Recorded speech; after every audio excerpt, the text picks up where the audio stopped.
The fancy tea party. Elsa is in her bedroom daydreaming. She still can't believe it. 1 minute, Mr. Bear caused chaos at the town square. The next, they are invited to have tea with King Christian. She looks out of the window, and Mr. Bear is already waiting in the garden. Elsa puts on her prettiest dress and runs outside. Mr. Bear looks very nervous. "I don't know, little girl. I haven't slept a wink," he whispers. "I've never been to a fancy tea party before. What if I do something wrong?" Elsa giggles. You already ate all the king's honey cakes. What more could possibly go wrong? Mr. Bear scratches his head. "Good point." When the cuckoo clock strikes 12, the royal carriage comes to the house to take Elsa, Mr. Bear, and Auntie Frida to the king's palace. The carriage pulls up to the palace gates, and the royal butler opens the palace doors. King Christian steps outside to greet them. "Welcome to my home," he says, smiling at his 3 guests. "I still don't know how a bear got invited to a royal tea party," Auntie Frida whispers to Elsa as she gives the freshly baked honey cakes to the royal butler. Mr. Bear smacks his lips. "I think this is going to be a berry-licious afternoon." The palace garden has been made into the most magical tea party Elsa has ever seen.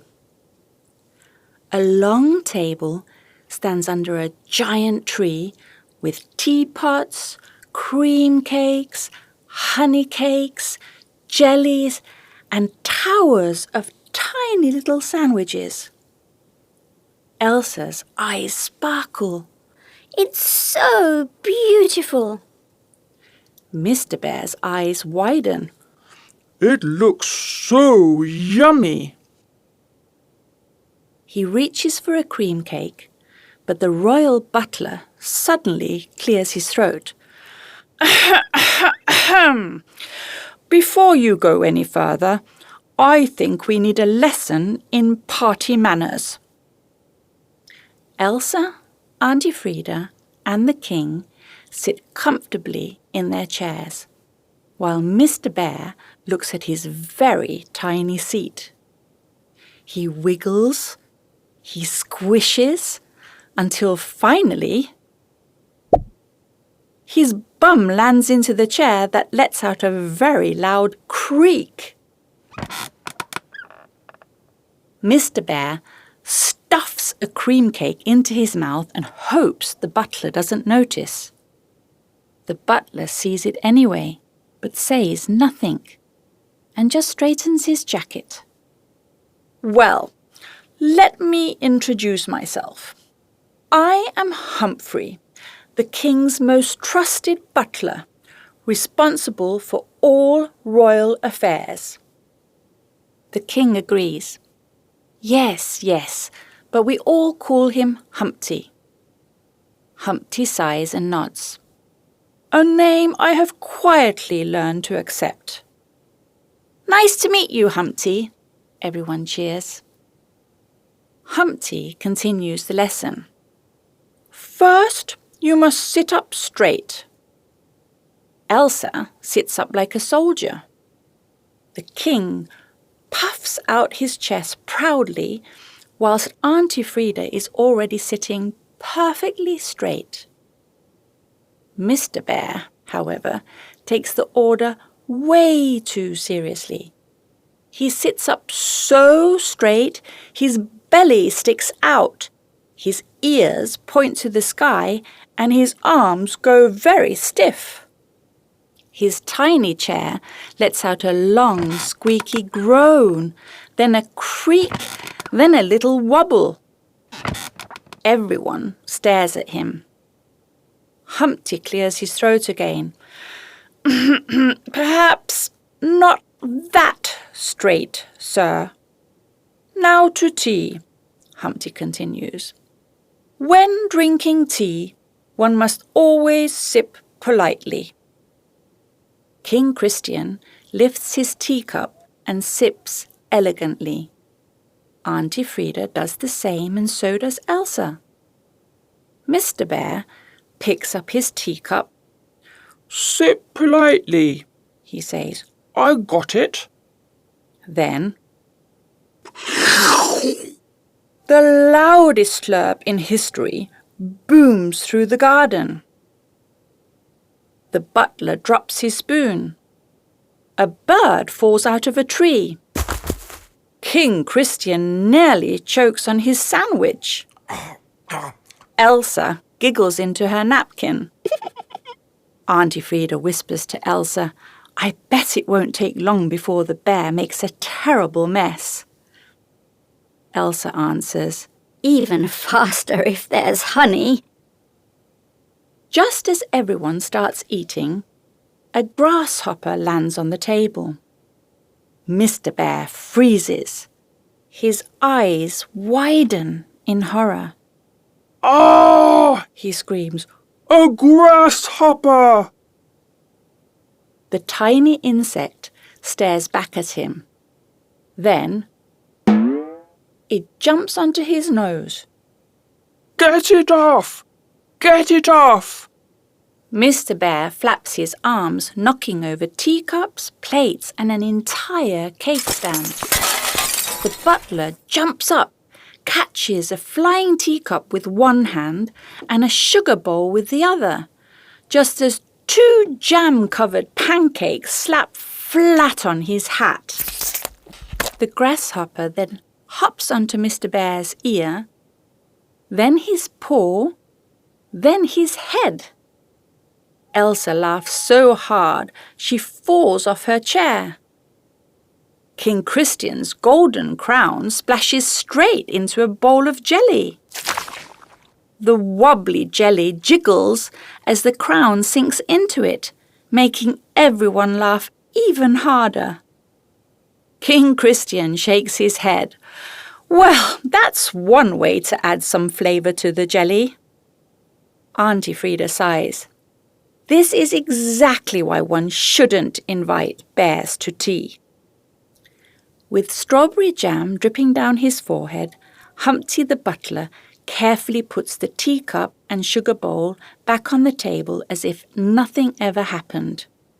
The king bursts into more laughter. Oh, come now, Humpty, the bear's got us all in one big jam. Mr. Bear continues to run around the table with the tiny chair still stuck to his bottom. Help! I'm trapped! He yells. The grasshopper bounces onto his nose again. Mr. Bear panics and runs straight into the fountain. Water sprays everywhere, and in the middle of a now empty fountain sits a very soggy Mr. Bear with a chair in bits and pieces. The grasshopper is very pleased with itself and hops away happily into the bushes. King Christian and Elsa roll around laughing in the grass until their stomachs hurt. Auntie Frida just shakes her head smiling. Well, it really didn't take long for Mr. Bear to turn afternoon tea into quite the performance. The butler rushes over to Mr. Bear with the towel. Here, sir, he says, holding it out. You can dry yourself with this. Mr. Bear holds the towel up in front of him and looks at it. It's not even big enough to dry one paw. Oh, never mind, He says, and shakes his whole body. Butler Humpty gets totally soaked. His hat flops over his eyes and he lets out a big moan. This is really not my day. King Christian claps his hands. Mr. Bear, you are the best guest we've ever had. Auntie Frida wipes a drop of water from her nose and says, "Well, at least he's the cleanest bear in town." As the sun sets, King Christian makes a very important announcement. "Mr. Bear, Elsa and Auntie Frida, I insist you stay the night at the palace." Elsa is so excited. Really? Do you mean it? Stay here? The king nods. "You have been some of my funniest guests, and I must admit, I miss the days when bears visited our palace. Back then, it was full of laughter and bear-sized adventures. These days, it's just boring old meetings and posh dinners. We could really use a little fun again." Auntie Frida raises an eyebrow, but can't hide her smile.